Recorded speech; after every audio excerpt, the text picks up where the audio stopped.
તો નમસ્કાર દર્શક મિત્રો, સ્વાગત છે તમારું અમારી આ યુટ્યુબ ચેનલમાં। તો મિત્રો, આજના વિડીયોમાં આપણે છે જાન્યુઆરી મહિનાના ટોપ 13 MCQ પ્રશ્ન જોવાના છે, જે તમને આવનારી દરેક સ્પર્ધાત્મક પરીક્ષા માટે ખૂબ જ ઉપયોગી સાબિત થવાના છે। તો આ વિડીયોમાં છે અંત સુધી બન્યા રહેજો। અને મિત્રો, આ વિડીયોમાં તમને છે કેટલા MCQ આવડ્યા છે તે અવશ્ય કોમેન્ટમાં જણાવજો। તો ચાલો આપણે મિત્રો આ વિડીયોની શરૂઆત કરીએ। તો પહેલો જ પ્રશ્ન છે કે કતારમાં યોજાયેલી વર્લ્ડ બિલિયર્ડ્સ ચેમ્પિયનશિપ 2025માં ભારતના અર્જુન એરિગેસે છે કયો મેડલ જીત્યો છે? ઓપ્શન આપેલા છે ગોલ્ડ, સિલ્વર, બ્રોન્ઝ કે એક પણ નહીં। તો આમાં જવાબ આવશે મિત્રો, તે આવશે બ્રોન્ઝ મેડલ છે મિત્રો અર્જુને જે છે આ જીત્યો છે, જે કતારમાં મિત્રો છે આ વર્લ્ડ બિલિયર્ડ્સ ચેમ્પિયનશિપ 2025 યોજાણી હતી। ત્યારબાદ આગળનો પ્રશ્ન છે કે ખગોળશાસ્ત્રીઓએ કયા ટેલિસ્કોપનો ઉપયોગ કરીને તાજેતરમાં જ બ્રહ્માંડના સૌથી અસામાન્ય ગ્રહોમાંનો એક લીંબુ અથવા તો રગ્બી બોલ જેવો જે ગ્રહ છે PSR J-22-2650b ને શોધી કાઢ્યો છે? મિત્રો, આ ગ્રહનું નામ છે। તો ઓપ્શન આપેલા છે જેમ્સ વેબ સ્પેસ ટેલિસ્કોપ દ્વારા, સ્પેસ એક્સ ટેલિસ્કોપ દ્વારા, એરોટિક સ્પેસ ટેલિસ્કોપ દ્વારા કે એક પણ નહીં।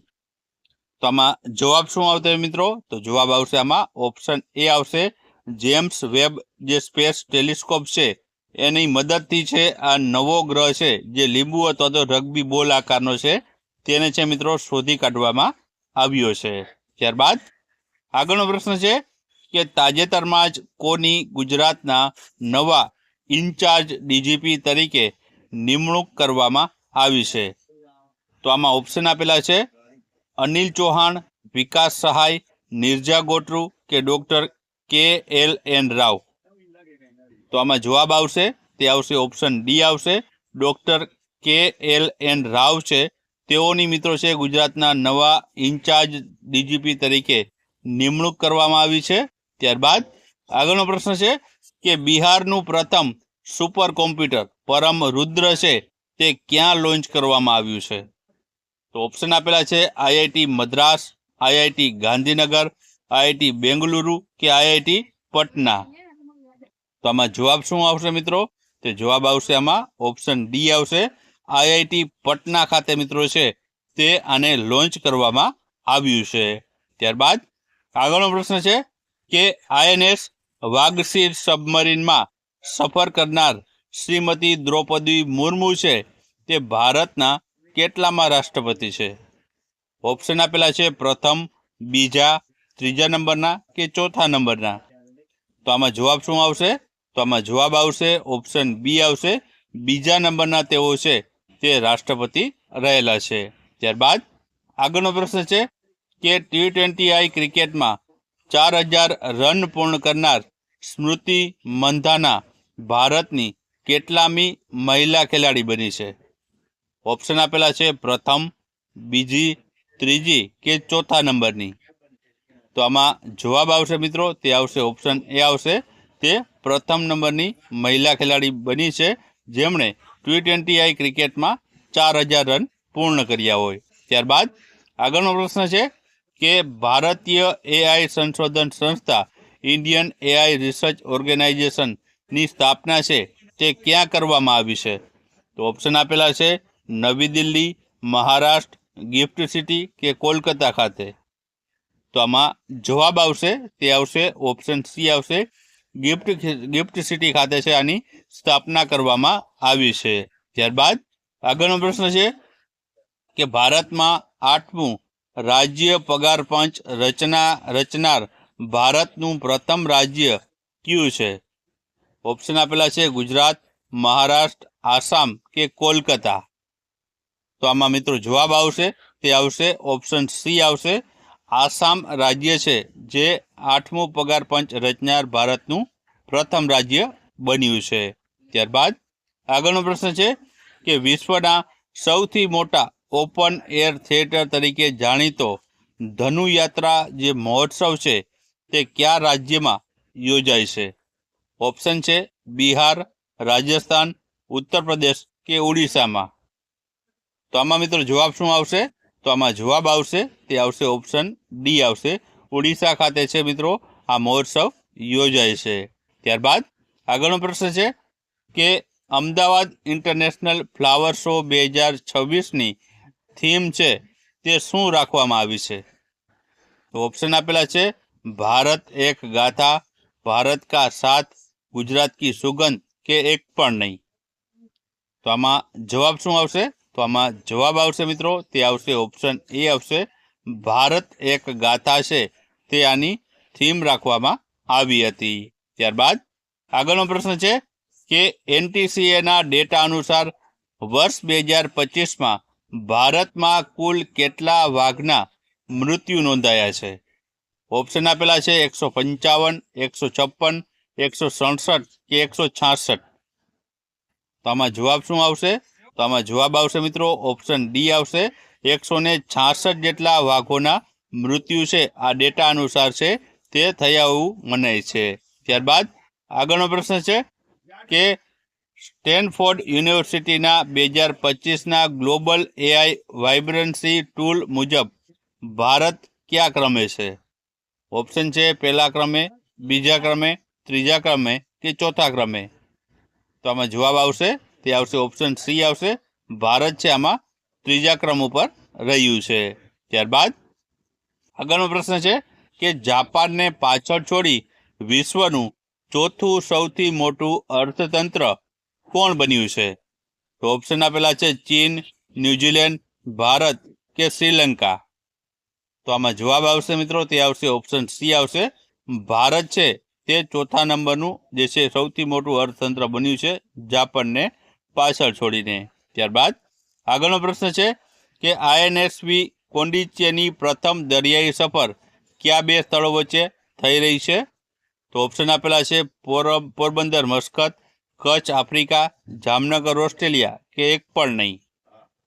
તો આમાં જવાબ આવશે મિત્રો તે આવશે ઓપ્શન એ આવશે. પોરબંદર અને મસ્કત વચ્ચે મિત્રો છે આ INSV કોન્ડિચેની પ્રથમ દરિયાઈ સફર છે તે શરૂ થઈ છે. ત્યારબાદ આગળનો પ્રશ્ન છે કે તાજેતરમાં જ પ્રધાનમંત્રી નરેન્દ્રભાઈ મોદીએ મન કી બાતનો કેટલામો એપિસોડ પ્રસારિત કર્યો હતો? તો ઓપ્શન આપેલા છે 123મો, 125મો, 127મો કે 129મો. તો આમાં જવાબ આવશે મિત્રો તે આવશે ઓપ્શન ડી. 129મો જે છે એપિસોડ છે તે પ્રસારિત કર્યો છે. ત્યારબાદ આગળનો પ્રશ્ન છે કે ખેલો ઇન્ડિયા બીચ ગેમ્સ 2026નું આયોજન ક્યાં કરવામાં આવ્યું છે? ઓપ્શન આપેલા છે જમ્મુ કાશ્મીર, દીવ, ગોવા કે કેરળ ખાતે. તો આમાં જવાબ આવશે મિત્રો તે આવશે ઓપ્શન બી આવશે. દીવ ખાતે છે આનું આયોજન કરવામાં આવ્યું છે. ત્યારબાદ આગળનો પ્રશ્ન છે કે તાજેતરમાં જ અવસાન પામેલ મનોજ કોઠારી કઈ રમત સાથે સંકળાયેલા હતા? ઓપ્શન છે ક્રિકેટ, કબડ્ડી, વોલીબોલ કે બિલિયર્ડ્સ અને સ્નૂકર સાથે. તો આમાં જવાબ આવશે મિત્રો તે આવશે ઓપ્શન ડી આવશે. બિલિયર્ડ્સ અને સ્નૂકરની જે છે રમત સાથે છે મનોજ કોઠારી સંકળાયેલા હતા. ત્યારબાદ આગળનો પ્રશ્ન છે કે ગુજરાતમાં ઉત્તરાયણ દરમિયાન ઘવાયેલા પશુ પક્ષીઓની સારવાર માટે કયું અભિયાન હાથ ધરવામાં આવે છે? તો ઓપ્શન આપેલા છે દયાળુ અભિયાન, કરુણા અભિયાન, માયાળુ અભિયાન કે એક પણ નહીં. તો આમાં જવાબ આવશે મિત્રો તે આવશે ઓપ્શન બી આવશે. કરુણા અભિયાન છે તે હાથ ધરવામાં આવે છે. ત્યારબાદ આગળનો પ્રશ્ન છે કે UIDAI દ્વારા આધાર સંવાદને સરળ બનાવવામાં કયો મેસ્કોટ છે તે લોન્ચ કરવામાં આવ્યો છે? તો ઓપ્શન આપેલા છે અજય, વિજય, ઉદય કે આનંદ. તો આમાં જવાબ આવશે મિત્રો તે આવશે ઓપ્શન સી આવશે. ઉદય નામનો મેસ્કોટ છે તે લોન્ચ કરવામાં આવ્યો છે.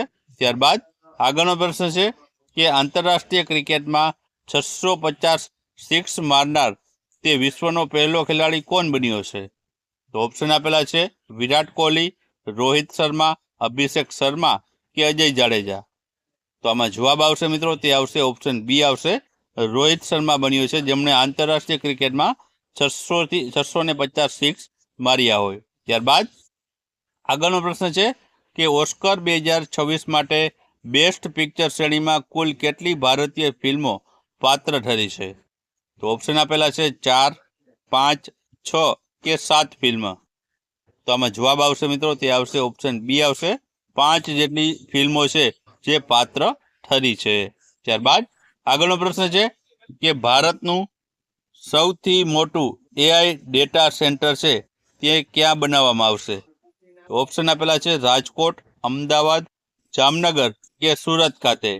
તો આમાં જવાબ આવશે મિત્રો, તે આવશે ઓપ્શન સી આવશે, જામનગર ખાતે છે તે બનાવવામાં આવશે. ત્યારબાદ આગળનો પ્રશ્ન છે કે હેન્ડલી પાસપોર્ટ ઇન્ડેક્સ 2026 મુજબ આપણે જોઈએ તો ભારત દેશનો ક્રમ કેટલામાં રહ્યો હતો? તો ઓપ્શન આપેલા છે 77, 78, 80 કે 88મો. તો આમાં જવાબ શું આવશે? તો આમાં જવાબ આવશે મિત્રો ઓપ્શન સી આવશે, ભારતનો ક્રમ છે મિત્રો 80મા ક્રમ ઉપર 2026માં રહ્યું છે. ત્યારબાદ આગળનો પ્રશ્ન છે કે તાજેતરમાં જ કયા સ્થળે ભગવાન બુદ્ધ સાથે જોડાયેલા પવિત્ર પીપર હવા અવશેષોના ભવ્ય આંતરરાષ્ટ્રીય પ્રદર્શન યોજાયું? તો ઓપ્શન આપેલા છે અમદાવાદ, નવી દિલ્હી, કોલકાતા કે પંજાબ ખાતે. તો આમાં જવાબ શું આવશે? તો આમાં જવાબ આવશે, તે આવશે ઓપ્શન બી આવશે, નવી દિલ્હી ખાતે છે આનું પ્રદર્શન છે તે યોજાણું હતું. ત્યારબાદ આગળનો પ્રશ્ન છે કે તાજેતરમાં જ કોણે ભારતના બ્રિક્સ અધ્યક્ષ 2026 માટે જે છે લોગો, થીમ અને વેબસાઇટ લોન્ચ કરી છે? તો ઓપ્શન આપેલા છે નરેન્દ્ર મોદી, અમિત શાહ, રાહુલ ગાંધી કે ડોક્ટર એસ જયશંકરે. તો આમાં જવાબ આવશે, તે આવશે ઓપ્શન ડી આવશે, ડોક્ટર એસ જયશંકરે છે આ લોગો, થીમ અને વેબસાઇટ બ્રિક્સ સમિટ માટેની લોન્ચ કરી છે. ત્યારબાદ આગળનો પ્રશ્ન છે કે તાજેતરમાં કોને પુણે ગ્રાન્ડ ટૂર જે એટલે કે સાયકલિંગ માટેની આ છે જે સ્પર્ધા છે તેના ગુડવિલ જે છે બ્રાન્ડ એમ્બેસેડર તરીકે નિયુક્ત કરવામાં આવ્યા છે? તો ઓપ્શન આપેલા છે રોહિત શર્મા, વિરાટ કોહલી, મહેન્દ્રસિંહ ધોની કે સચિન તેંડુલકરને. તો આમાં જવાબ આવશે ઓપ્શન સી આવશે, મહેન્દ્રસિંહ ધોનીને છે તે નિયુક્ત કરવામાં આવ્યા છે. ત્યારબાદ આગળનો પ્રશ્ન છે કે દીવમાં યોજાયેલી બીજી ખેલો ઇન્ડિયા બીચ ગેમ્સ 2026માં કોણ ચેમ્પિયન બન્યું છે? તો ઓપ્શન આપેલા છે ગુજરાત, કર્ણાટક, ગોવા કે મહારાષ્ટ્ર. તો આમાં જવાબ આવશે ઓપ્શન બી આવશે, કર્ણાટક છે આમાં ચેમ્પિયન બન્યું છે. ત્યારબાદ આગળનો પ્રશ્ન છે કે ભારતના 92મા નંબરના ચેસ ગ્રાન્ડ માસ્ટર કોણ બન્યા છે? તો ઓપ્શન છે આર્યન વૈષ્ણવ, વિજય શર્મા, જય શર્મા કે અનિલ ચૌધરી. તો આમાં જવાબ આવશે ઓપ્શન એ આવશે, આર્યન વૈષ્ણવ છે તેઓ મિત્રો છે ભારતના 92મા નંબરના છે ચેસ ગ્રાન્ડ માસ્ટર બન્યા છે. ત્યારબાદ આગળનો પ્રશ્ન છે વર્ષ 2026માં અશોક ચક્રથી કોને સન્માનિત કરવામાં આવશે?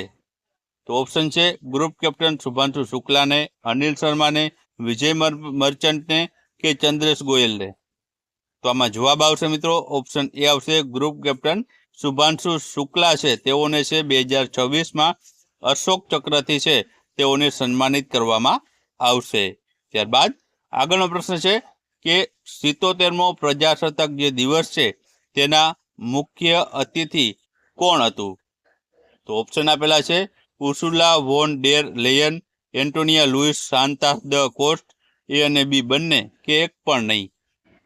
તો આમાં જવાબ શું આવશે? તો આમાં જવાબ આવશે ઓપ્શન સી આવશે, એટલે કે એ અને બી બંને, એટલે કે ઉર્સુલા વોન ડેર લેયન અને એન્ટોનિયો લુઇસ સાન્ટોસ દા કોસ્ટ છે આ બંને છે મિત્રો આપણા 77મો જે પ્રજાસત્તાક દિવસ ઉજવાણો હતો તેમાં તેઓ છે મુખ્ય અતિથિ તરીકે જે છે તે રહેલા હતા. મિત્રો આ યુરોપિયન છે તેના જે છે કાઉન્સિલના તેઓ અધ્યક્ષ અને જે રહેલા હતા. ત્યારબાદ આગળનો પ્રશ્ન છે કે વર્ષ 2026માં કુલ કેટલા પદ્મ પુરસ્કારો છે એનાયત કરવામાં આવ્યા છે?